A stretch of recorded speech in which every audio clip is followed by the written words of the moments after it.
Hey Redhawks, welcome to our first MHS Behind the Curtain. I'm your host, Eileen Donahue, and I'm here with Gloria Carr. Today we're going to learn about Gloria's family and Hispanic Heritage Month. So Gloria, I want to know about your traditional Hispanic foods in your culture and what you want us to know. So I think the most traditional foods that you'll see is obviously tacos and that kind of stuff, but more in depth is, I think one of my favorite things is mole and pozole. So pozole is usually during Christmas. It's a green tomato soup kind of.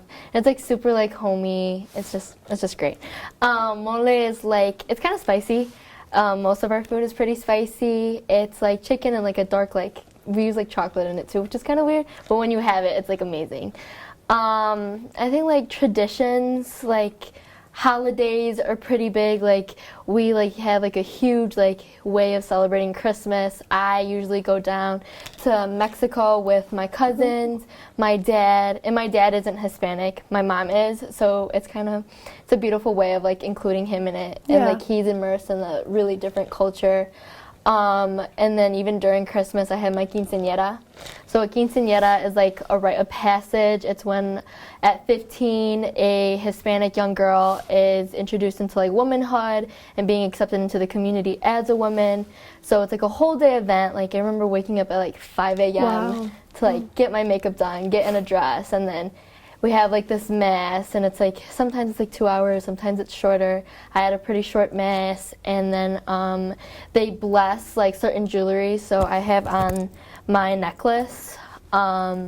So they bless them, and then I never take this off. It's really important to me, and it's a really good sense of community. My whole family came together. We danced. There's really good food, and it's just a really beautiful thing to be a part of. That's awesome. So going back to the food, is there anyone who you traditionally make it with? Is it a tradition for your family at all?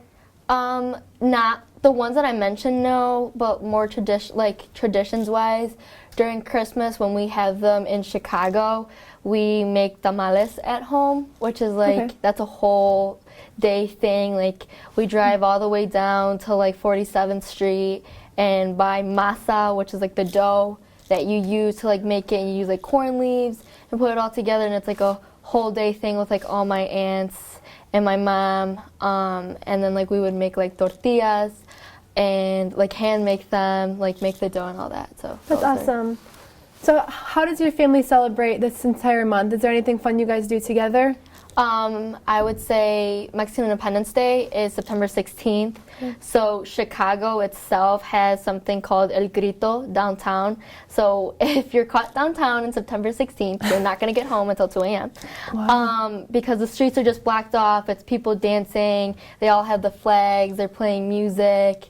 And that's what Chicago does. Me personally, we have a party at home, and we'll hire a taco guy to come and just spend time with family. So those are the two things. That's awesome. Well, Gloria, thank you for everything. Is there anything else that you wish people knew about your heritage?